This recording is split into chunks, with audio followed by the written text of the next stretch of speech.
Election observer and civil society organization Groundwork Collective says it will be ideal for votes cast overseas to be counted where the voting took place, as a lot could happen during their transportation to South Africa for counting. So this comes after the IEC Deputy Chief Electoral Officer Masego Shiburi said the ballots would be transported back to South Africa and be counted at the IEC Results Operations Centre. Yesterday marked the first day of voting by South African citizens living abroad at 7 locations, mainly in the Middle East. Voting takes place at 102 other locations, including London tomorrow. With us now is SABC International News Editor Sophie Mokoena. Very good morning to you, Sophie. Thank you so much for joining us. Before you get deeper into the conversation, just reflect for us, if you can, how the first day for international voting went yesterday. I think it went very well, particularly in the Middle East, where you had many voters going to the polls. You know that particularly Saudi Arabia, United Arab Emirates, those were the countries that we were monitoring. The important one would be Palestine, as you know that there's a conflict raging on in Gaza, and therefore South Africans voting in Palestine, in Ramallah, was quite a critical moment. There was no voting in Jerusalem or in Israel because of the challenges there. You don't have officials. You know that South Africa downgraded the embassy, and as we speak, there are no people there who can administer elections. But it went very well. We saw in London in particular yesterday, some South Africans did go to Trafalgar Square at the South Africa House to cast their ballot, and therefore it has started there, including the United States of America in New York. You saw Shawn Bryce last night. He did cast his ballot in New York, and also in areas such as Washington, California, there were people who went to cast their ballots. And therefore, voting went well yesterday. We saw also DERCO spokesperson, Clayson Munyela, talking about what is happening. But the focus was on the Middle East yesterday. And I want us to talk about the consternations that's been raised with regards to the logistics about the transportation of the votes cast internationally to be transported back to South Africa to be counted at the Results Operations Centre. What could possibly go wrong? I mean, what are some of the issues or fears that people have raised with regards to the transportation of such votes? And I want us to talk about the dynamics and about the differences of counting the votes where the ballots were cast compared to bringing the votes back home. Well, if you were to do that, you'll be starting the counting process, which is not provided for at the moment. What's provided for in terms of the legislation is voting, and counting will start after the national elections and the provincial elections after 29th of May, after 9 p.m., those polling stations that would be able to do that, of course, with the exception where you have long queues. And therefore, you can't do that. It's surprising that this should be an issue, because you know that what they do is that you have 2 envelopes. One, this is an envelope where you seal your vote. The second one, you put your envelope that is sealed in that envelope where you put your details. And therefore, I think that process itself does demonstrate the readiness to ensure that those votes are protected. But secondly, particularly in areas where you have large number of South Africans who are going to vote, areas such as London, you look at The Hague, you look at New York, you have representatives of political parties, and they will be there to look at that process of ensuring that you seal the boxes and all of that. And secondly, this is not the first time South Africa is doing this. You know that South Africa has done it before, and there were no arguments, particularly from the stakeholders who are the political parties in this case. And therefore, I don't know, I don't think that that's a strong argument, and that will simply mean you don't trust your Electoral Commission. And therefore, if you don't trust your Electoral Commission with the votes abroad, how can you trust them with the votes local? I think it's something that for me, doesn't hold water. You know, Sophie, we've seen political parties being on the charm offensive, trying to woo the voters, well, at least South Africans living and working abroad.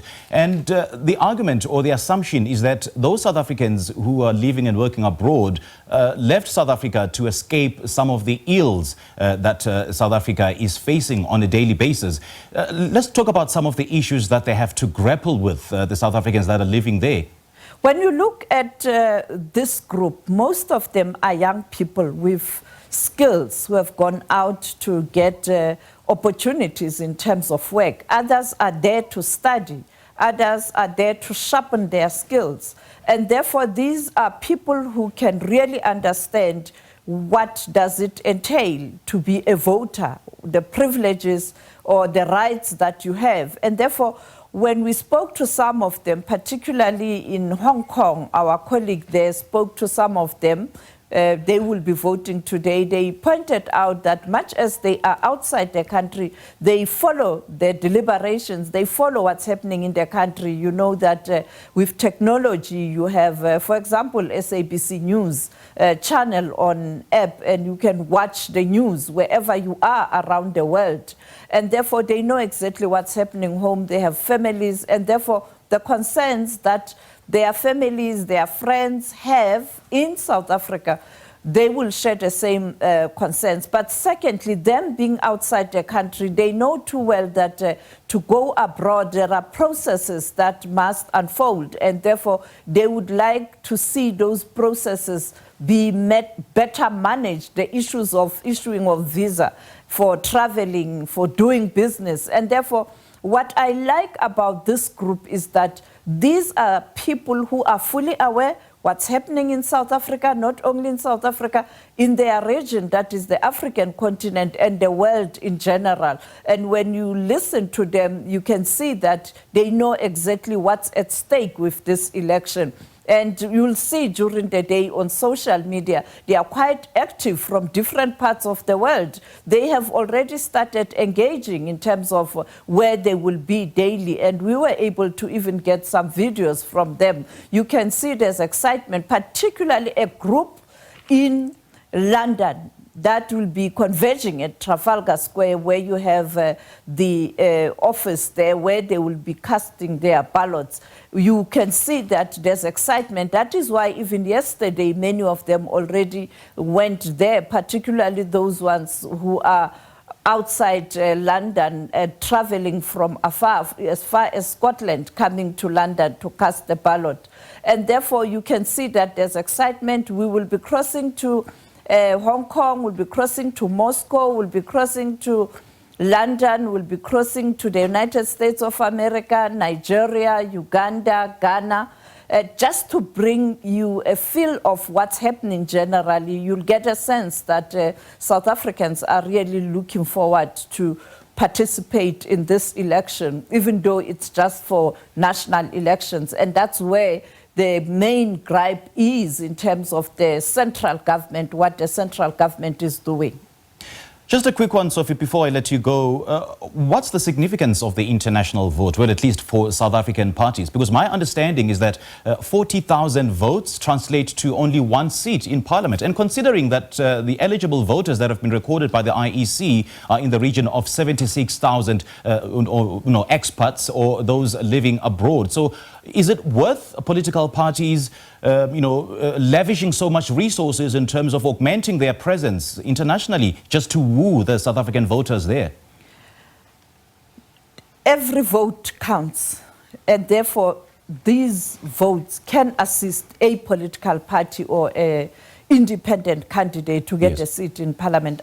It is quite important to realize that every vote counts. And secondly, this is a democratic right, and that is why the Constitutional Court made a ruling that there should be this process for South Africans outside the country, because it doesn't mean when you are abroad, you are not a citizen of this country. So the numbers don't matter so much. What is important, it is a country that has demonstrated that it will allow its citizens, wherever they are, to be able to participate in the future of their country, but secondly, to exercise the rights they have in terms of being South African citizens. For example, you have people who will be voting who are not necessarily staying abroad or living abroad, but these are people who are traveling, and therefore they can't forfeit their right to vote. And that is why when you look at the number, more than 70,000, it includes people who will be traveling abroad. And therefore, I think very few countries are doing this, and you can see the response, particularly from a country like Zimbabwe. I was in conversation with many Zimbabweans who are, and journalists, Hopewell Chinono and many others, and those who are in exile in South Africa, who are saying, we wish that this can apply to Zimbabwe, because movement of people and goods and services, this continent is integrated, and therefore citizens of respective countries on the continent, they would want to also tap into the processes in their respective countries. Indeed. And